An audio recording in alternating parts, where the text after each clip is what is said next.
Hey everyone, CBC News Health Analysis. Opioid conflict of interest controversy reveals extent of Big Pharma's ties to doctors. Like I said, I've said this for years too. That's another thing is the doctors in our countries are the biggest drug dealers in the country, right? You might think like marijuana, oh, the people standing on the street corner or your pot growers that live in rural parts of the country. Oh, these are your drug dealers or people that come from, Central or South America. Oh, these are all your big time drug dealers. In reality, that's not the case. First of all, opioids, right, that come from the poppy plant, opiate seeds. None of them growing in any of our countries. As a matter of fact, 90% of the world opiates come from a country that we're very much familiar with after 9/11, shortly thereafter, Afghanistan. 90% of the world's opium comes from that particular country. So that should tell you already about the geopositioning and geostrategical conflicts that's been happening in that country for decades, right? It's all about controlling that particular resource. But how would opiates that are grown in a country halfway around the world get to this country, right? You think there are airports? Like, do you think the drug dealers have private airports in Canada, right? No. It's all coming through by the legal or the means of government and central planners and these doctors, right? And think about it. How do you think and the pharmacies? It's the pharmaceutical companies, it's government, it's doctors, they are the gang. They are the modern organization, right? The new mafia.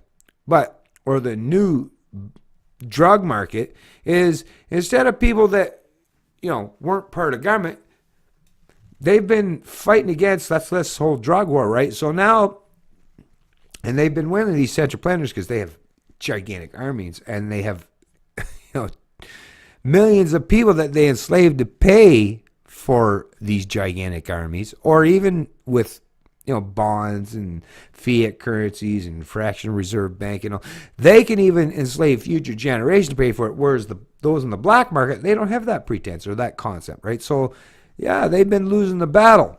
Those in the black market, right, that had to function under the realm of personal accountability and responsibility, well, they're losing out to people that have the ability to use the force and collective mysticism of governments.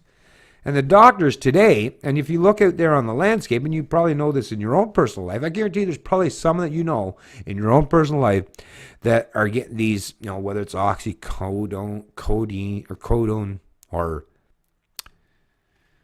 Dilaudid, or all these other, what these opiate drugs that are being sold on the street. But you know where they're getting them from? Nobody's growing them in their backyard. Nobody's got some fucking, right? Science lab or right. Nobody's doing this at home. They're getting it from the drug dealers, the doctors. Doctors are now just legalized drug dealers, right?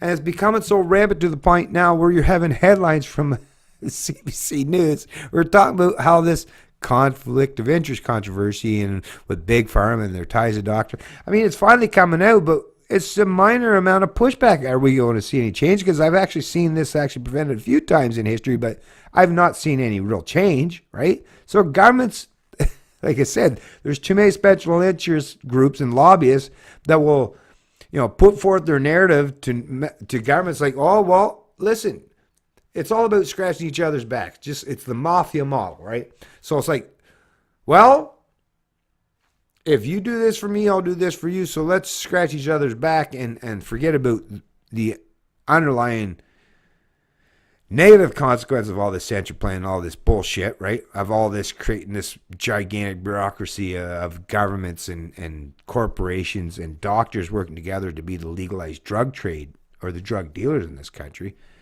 Instead, they're just trying to figure out, well, how can we streamline and perfect this? Whereas, I guess, maybe in some way, this Keely Crow or whatever that's presenting this article in the CBC News, maybe they're finally trying to push back against it.